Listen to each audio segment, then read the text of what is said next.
What does Killer Croc do when he doesn't feel like taking the stairs? He takes the alligator.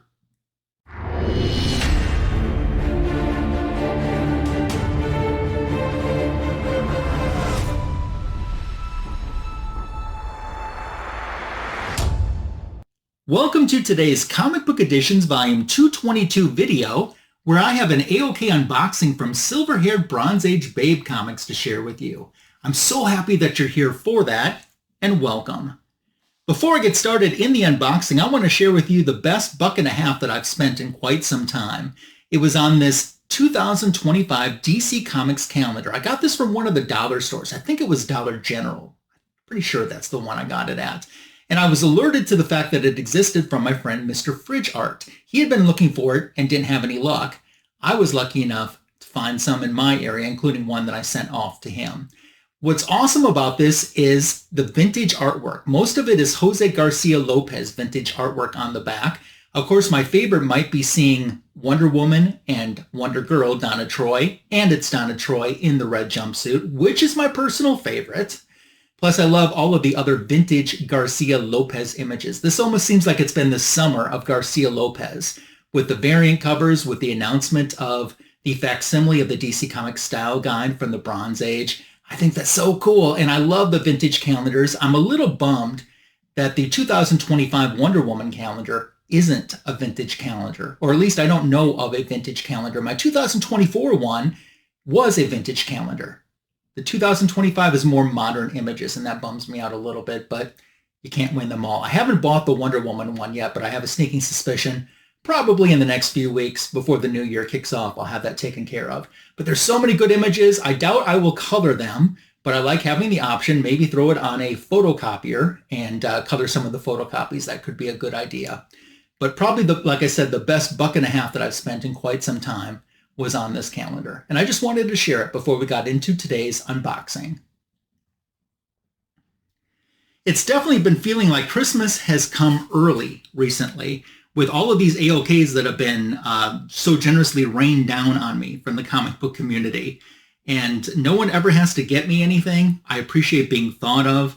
And I was really surprised when Silver-Haired Bronze Age Babe reached out and said, hey, I sent you a package. Because it really wasn't all that long ago. Comic Book Editions Volume 201 is when I did my last AOK unboxing from her. She sent me a whole bunch of Treasury books that she was thinning from her collection. And I love Treasury comic books.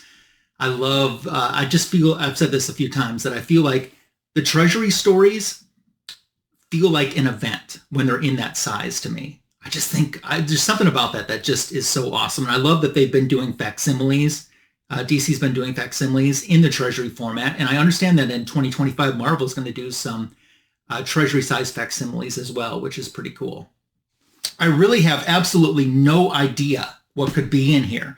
We just had Sarah, Silver-Haired Bronze Age Babe Comics, on Fanboy's Lab in the Retro Review last weekend, where we did an Action Comics story from the Bronze Age that she picked out. Plus, we made the big announcement that the first show of every month, Silver-Haired Bronze Age Babe is going to be on for Fanboys Live in the Retro Review. So we've added a new cast member in, and the thing that I've said this so many times, pretty much every time about Silver-Haired Bronze Age Babe Shabab, she always leaves you wanting more, and that's what I love about watching her. And I love some of my most favorite streams are ones that she's been involved with me, and I love her.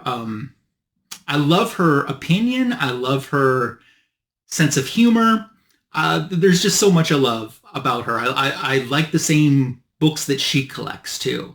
So I'm very lucky to have found such a great friend in Silver-Haired Bronze Age Babe. Which, by the way, if you haven't subscribed to her channel, which is 1K and growing, I left a link in the description for this channel where you can find her. So make sure to sub her up and also enjoy her musical jukebox shorts that she puts out. What is in here? Literally no idea what it could be. None at all. There's nothing she and I have even, that I even remember us recently talking about where I'm like, oh yeah, I want to pick that up, or I want this, or no clue. But the best way to find out is to open it. After you come out of fast forward mode, the reveal happens. Let's go.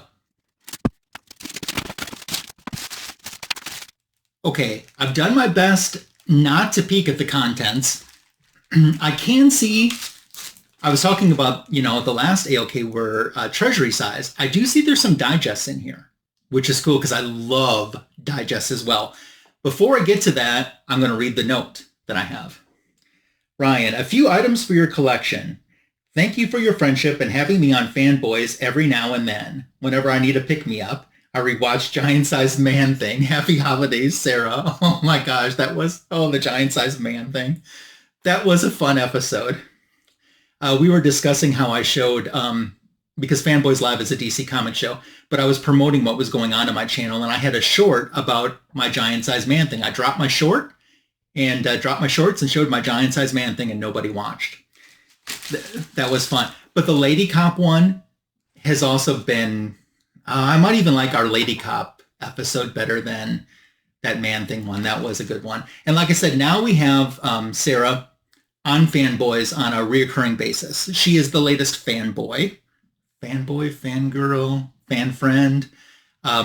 She'll be on the first show of each month as an automatic. So I'm just looking forward to more laughs and fun times with Shabab. Let's start seeing what she sent. Ooh, I got some postcards. Look at this Justice League one. That's pretty nifty. I'm liking that.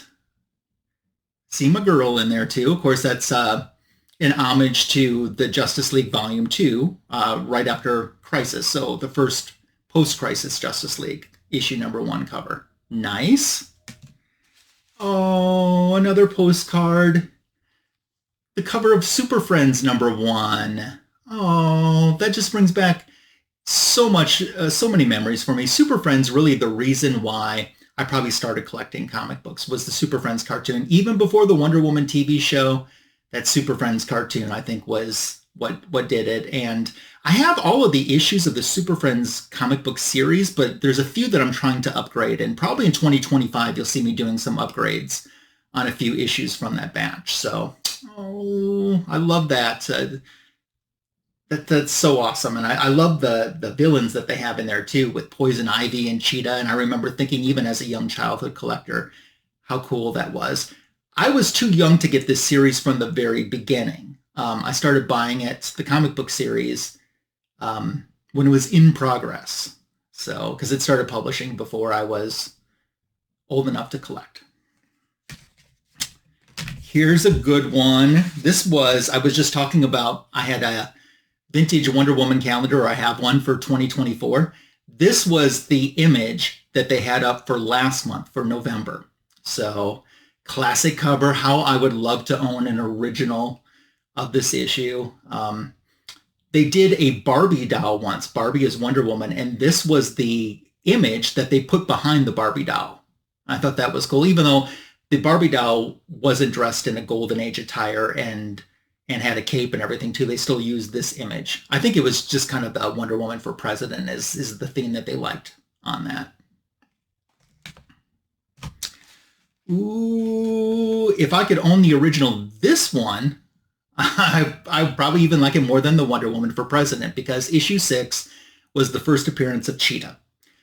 I don't even have the Lego set of it. They actually did like a little Lego set of Wonder Woman and Cheetah that's based on this cover. So I need to get that someday, because it's still available, but I think it's gone out of print, but it's still not that hard to find at a reasonable price. So love these postcards.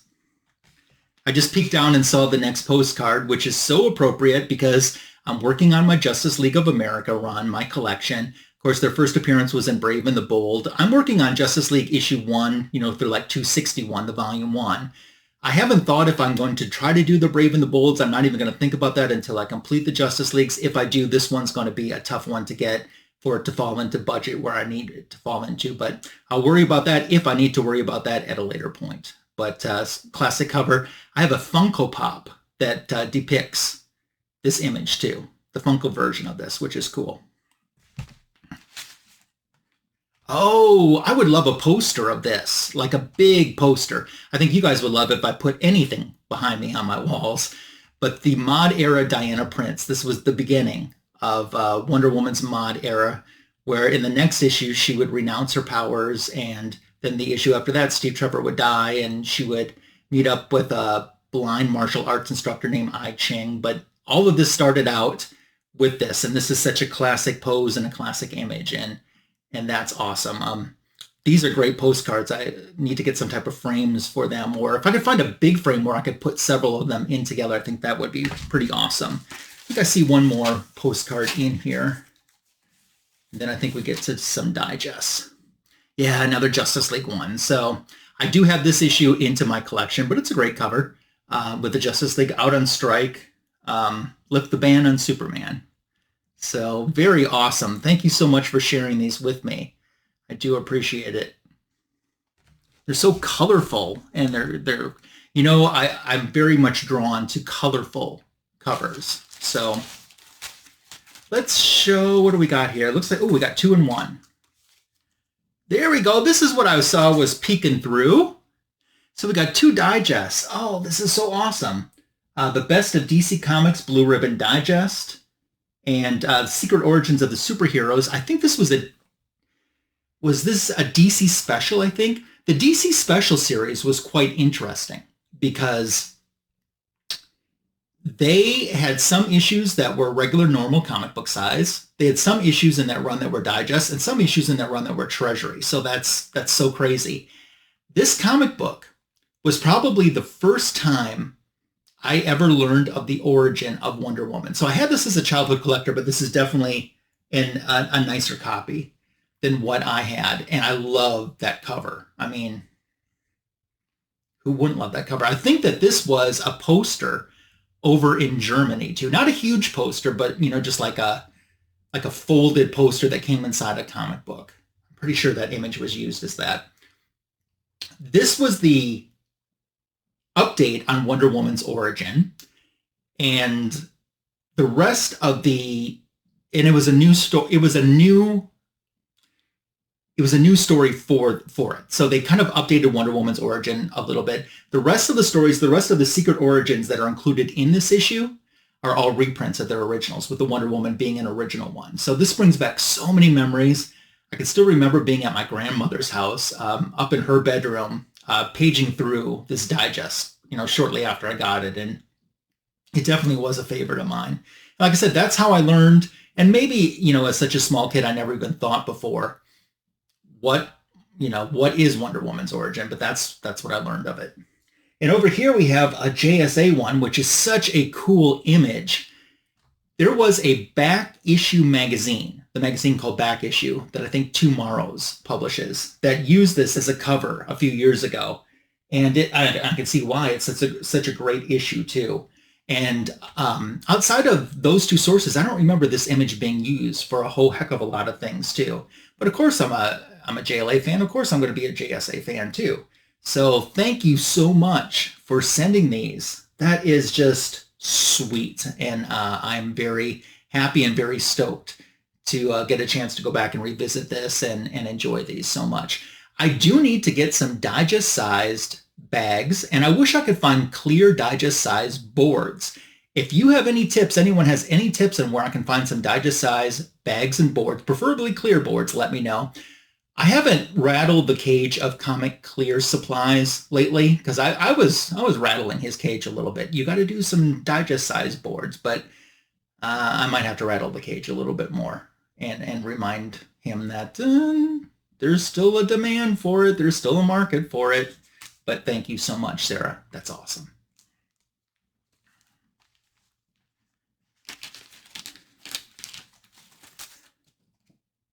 Oh, look at that. Betty Boop as Wonder Woman. And it's it's like a modern Wonder Woman too. I love that, with Betty Boop being such a classic image, and she's got the modern Wonder Woman body on her. That is so cute. And it's signed too by the artist. I'll have to find out from Shabab who exactly the artist is. That's really cute. I think it was Joel Thingvall that in his collection of original art had artists draw the characters they're famous for, but as Wonder Woman.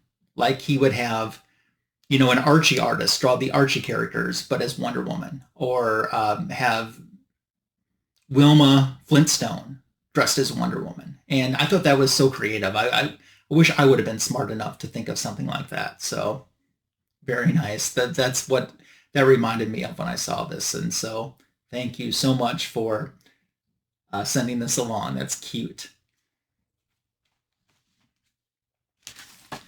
Ooh, it looks like we have a slab. I think we do. I don't know what it is. I honestly have not peeked. I think I saw something that looked like the front of it, so I turned it over not to see. Looking at the back, and I'm not looking, I purposely put my hand so I couldn't see the title. I know this is the back, but I've got a slab to enjoy. It's been a little while. It's been a minute since I've added a slab into my collection, but I got one. Which one is it? Oh man, I've wanted this. Oh yes, I have wanted this. I don't have this. This was, I'm sure it has the date on this. Back in 2016, DC Comics hired Neal Adams to do homages to Neal Adams covers, but just changed the characters around. And this is one of those classic images that he took and reworked it. The comic book is Justice League Darkseid War Special #1, and it's a 9.8, as you can tell. And it's that reworked image of Wonder Woman and Superman. So, oh, that is so awesome. I know that Sarah has been working, quite successfully, I should add, in getting all of these homages, getting signed copies of them. And I don't know how many she has left, but she has like at least last time I checked in with her, has a huge chunk of them done as signed by Neal Adams. But oh man, I just love having a copy of this. I actually recently was looking at this on a website. I did not buy it, but I was looking at it and thought, maybe sometime soon I might pull the trigger on this because I want to get it. So happy that I did. Oh, that is awesome. Silver-haired, Bronze Age Santa. Thank you so much. Oh my gosh, you have spoiled me. I am just spoiled. I would love to know what you thought of everything that I shared today, what your favorite was, if you have any of it in your collection or not. Leave me a comment below, as your comments are welcomed, encouraged, and appreciated. As I said, there's a link for Silver-Haired Bronze Age Babe's channel in the description for this video. Please sub her up if you're not subscribed already. If you're not subscribed to my channel, of course, that's a great way to show support. The algorithm loves it when you give the video a thumbs up, a heart, a like, and I love reading those comments too. Thank you again, Shabab. Putting a huge smile on my face. I wasn't expecting anything, let alone all of this magnificence that you have bestowed upon me. So I'm just psyched to have another slab in my collection. I really didn't think that, I mean, adding another slab before this year was over with was nowhere on my radar. So that was pretty awesome too, but I thought everything was great. So that brings you to the end of this Comic Book Editions Volume 222 video. Of course, we talked about Fanboys Live and the Retro Review, the greatest DC comic show on YouTube, which can be found Sunday nights, 8:15 p.m. Eastern, 7:15 p.m. Central, here on YouTube, with Signature King Tony Fett as well. Thank you for making it to the end of today's video. Don't forget my back issue of the week YouTube short, as well as 60 seconds about a comic book that's in my collection. Check that out, and I will catch you for our next Comic Book Editions video very soon. Take care.